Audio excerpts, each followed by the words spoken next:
My dad mocked me for being a janitor. He toasted at Thanksgiving to the best floor mopper in the state. I'm 29, male, the kind of guy who gets up at 4:45 a.m. without an alarm, drives a truck that needs a new alternator, and doesn't talk much at family gatherings. I'm the head custodian at a 7-floor commercial office complex downtown. I clean floors, clear trash, maintain restrooms, coordinate a 4-person crew, and manage a facility budget my supervisor barely looks at anymore because I've run it clean for 2 straight years. I'm good at what I do. I've never once been ashamed of it. My father, on the other hand, has been ashamed of it since day one. He built a mid-sized residential construction company over 20 years, employs about 30 people seasonally, drives a truck that's newer than mine by a decade, and measures the worth of every person in the room by their job title, starting with his own children. I'm the oldest. My younger brother went into finance. My father introduces him at parties. He introduces me by steering the conversation somewhere else. It had been like that for 3 years since I left a corporate logistics job. I hated to take the custodial position. The logistics job paid slightly more and required tie. The custodial job required work boots and gave me something the other one never did: room to think, quiet, and a plan I was building on the side that I wasn't ready to talk about yet. I kept the plan private deliberately. My father has a way of finding the edges of things you're proud of and pushing until they crack. So I said nothing. I cleaned floors. I ran my crew. I filed my LLC paperwork. I got my commercial cleaning contractor's license. I reinvested every dollar from my first 3 small contracts back into equipment.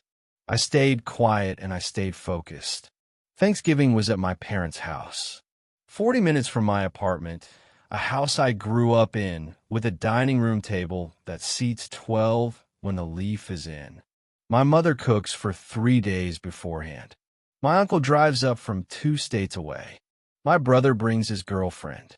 And every year, without variation, my father dominates the first hour of conversation with stories about his projects, the subdivision he's framing, the custom homes he's bidding on, the client who specifically requested him.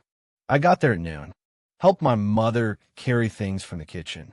My uncle shook my hand and asked how work was going. Good, I said. Really good, actually. My father was across the room and looked up with this particular expression he has, mild, tolerant, like he was waiting for the conversation to become interesting again. Dinner started at 2. My father opened a bottle of wine he'd been holding for an occasion he deemed worthy, poured around the table, and stood. Annual toast. He does it every year. A little self-congratulatory, a little performative, but usually harmless. This year he looked around the table with that wide, easy grin he uses when he has an audience fully captive. To family, he started. Pause. To my son in finance. He raised a glass slightly toward my brother, who just made junior associate. Proud of you. My brother ducked his head, pleased. Then my father turned toward me, held the glass up, and tilted it slightly in my direction with a smile that had teeth in it. And to my other son, the best paid floor mopper in the state. He let that sit for exactly 1 beat too long, then added, maybe by next year he'll work his way up to the parking lot. 2 of my cousins laughed. My uncle smiled uncomfortably at his plate. My mother went very still and looked at the centerpiece. My brother had the grace to look like he wanted to disappear. I didn't flinch. I picked up my wine glass, held it level, met my father's eyes across the table, and said, I'll drink to that. He laughed like that was confirmation he'd won something. The rest of dinner I was quiet. I ate, answered questions when asked, helped clear plates. My father spent the meal telling a long story about a developer who'd tried to lowball him on a 6-figure bid, and how my father had walked away from the table and the developer had come back with full asking price 3 days later. The whole table listened. Everyone agreed he'd played it perfectly.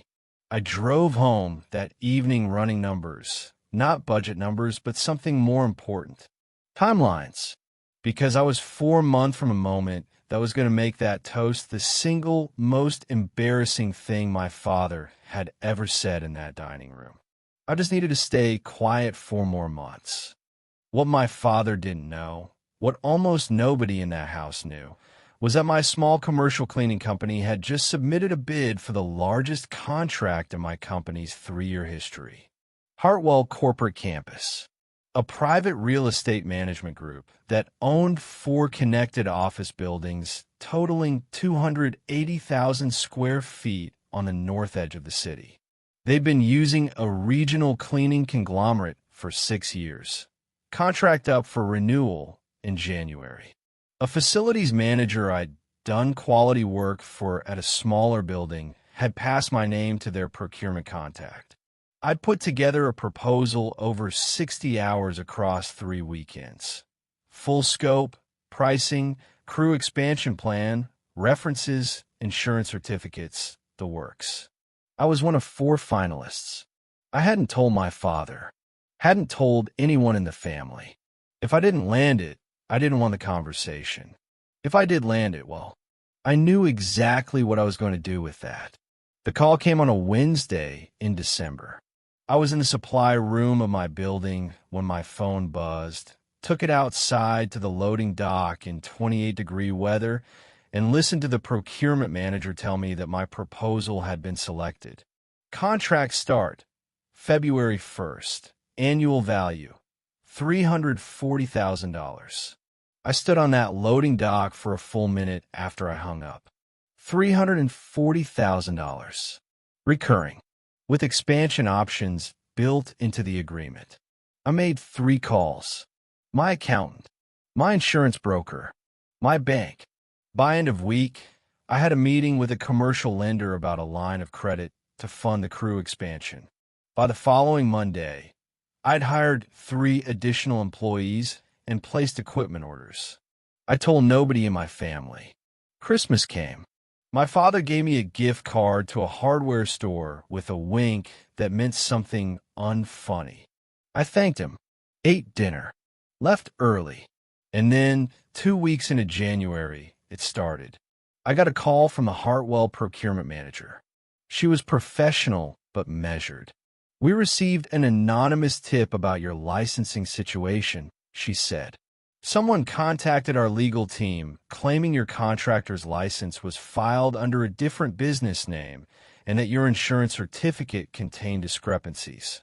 My stomach dropped. Not from guilt, from recognition. "That's incorrect," I said. "I'll send you everything again today. Every document, directly from the issuing agencies."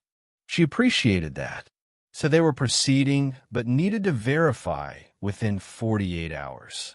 I verified. Everything cleared. Contract held, but I knew who'd made that call.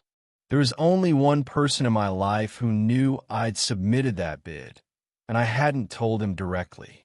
I'd made the mistake, in a phone call with my mother the week after I landed the contract, of mentioning I had something big coming together. My mother, who tells my father everything, would have mentioned it over dinner. And my father, who runs a construction company and understands procurement, would have understood exactly what kind of threat a growing facilities contractor represented. Not to his business directly, but to something else. Something I didn't know about yet. I pulled my father's company information. Publicly available, his contractor license, his business filings, his registered projects. And then, through a city permits search I ran for a different reason entirely, I found it. My father had submitted a facilities maintenance bid, mechanical, janitorial, light construction, to a commercial property group that managed 2 of the 4 buildings in the Hartwell campus. Not the same contract as mine. A separate services tier. He'd submitted it 4 months ago, before I had, through a subsidiary LLC I hadn't known existed. He hadn't landed it. I had. He knew, and he tried to burn it down with an anonymous tip rather than say a single word to my face. I sat with that for a long time. Then I got to work. I hired an attorney, not a big firm, a sharp, practical business attorney I'd met through a networking event 2 years earlier.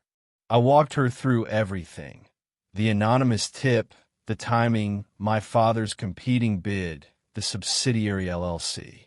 She listened without interrupting, asked 4 questions, then said, "If you can establish that the tip was made with the intent to tortiously interfere with your contract, you have a viable civil claim. Do you want to pursue it, or do you want to use it as leverage?" "I want it documented," I said, "and I want to know what else he's done." She nodded. "Then let's document." She filed a public records request with the city licensing office for the anonymous complaint against my business. Under applicable state law, complaints filed with licensing boards are discoverable when they're found to be without merit, and mine had been cleared completely. The request came back in 11 days. The complaint had been filed from a phone number registered to a prepaid carrier, untraceable directly. But the complaint was specific, oddly specific, about the exact business name discrepancy, which was a minor clerical footnote in my original filing that had been corrected before I even submitted the Hartwell bid. That detail wasn't public. It wasn't on any document available outside the licensing office. The only way someone would know about it was if they had either access to my original filing or had been told about it by someone who did. My father had helped me file my LLC paperwork 3 years ago. He'd seen every document. While my attorney continued building that thread, I started pulling on the family angle. Because my cousin, the one who'd laughed at my father's toast, let something slip over text in January. He mentioned that my father had approached him last year about investing in a new project. Asked for $15,000. My cousin had given it. Was still waiting for the first update.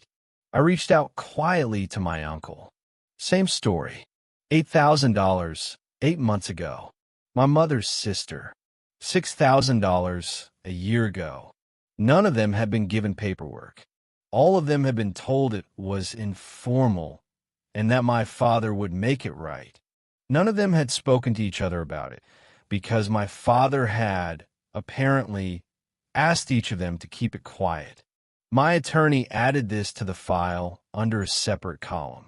The construction company, when I pulled its most recent annual filings, showed declining revenue for 2 consecutive years and a line of credit that had been refinanced twice. My father's business wasn't failing outright, but it was contracting quietly, and he was papering over it with family money and performance. The Hartwell bid he hadn't won would have represented a stabilizing contract. I'd taken it without knowing. He tried to take it back by going after my license. The plan came together over 3 weeks. I didn't want a lawsuit. I wanted accountability in the room, in front of the people it mattered to most. My mother's birthday was in March. Dinner at my parents' house. The whole family would be there. The same table. The same 12 seats. I called my uncle first, then my cousin, then my mother's sister. Told each of them what I'd found, professionally, carefully, without editorializing. Gave each of them the same basic facts. The amounts, the dates, the absence of documentation, the current state of my father's business filings. I told them I wasn't asking them to do anything. I just thought they should know before they were in a room together. All 3 of them decided to come to the birthday dinner. I arrived early, helped my mother with the kitchen. She was happy. She turned 58 and looked younger, and I wanted that evening to be good for her, even though I knew what was about to happen at the table. My father came in from the garage, saw me, and did the thing he always does, that brief recalibration when he clocks me and doesn't know what to do with the information. He clapped me on the shoulder and said, "Here you've got a big contract." I do, I said. Good for you. He said it the way you say, well, it's something. I nodded and went back to helping my mother. Dinner was fully served before anything broke the surface. My uncle was the one who brought it up. He's not a confrontational man, steady, deliberate, the kind of person who chooses his moments carefully. He waited until the main plates were down, the wine was poured, and the table had settled into the comfortable noise of a full family meal. Then he set his fork down and said, across the table to my father, I've been waiting 8 months for an update on the investment. Can we talk about that tonight? My father looked up from his plate. A half-second recalibration. Sure, of course. After dinner. My cousin put in $15,000, my uncle said. Not accusatory, just steady. And I understand your wife's sister put in $6. That's a lot of family money sitting quiet for a long time. The table had gone from comfortable noise to careful silence. My father smiled, the teeth-in smile. It's a slow market. These things take time. Everyone knew that going in. There wasn't any paperwork, my cousin said, from the other end of the table. It was an informal arrangement, my father said, the smile tightening. Among family. My mother was looking at my father with an expression I'd never seen on her before. Not anger, something more like slow comprehension. Then my father turned to me. He knew. He could see the geometry of the room. Who was there, who was quiet, where the information had come from. His jaw set. You want to tell me what you think you're doing? He said. I'm having dinner, I said. You've been talking to these people, stirring this up. I shared information with family members who gave you money. I thought they deserved to know what I found in the public filings. You had no right. They had every right.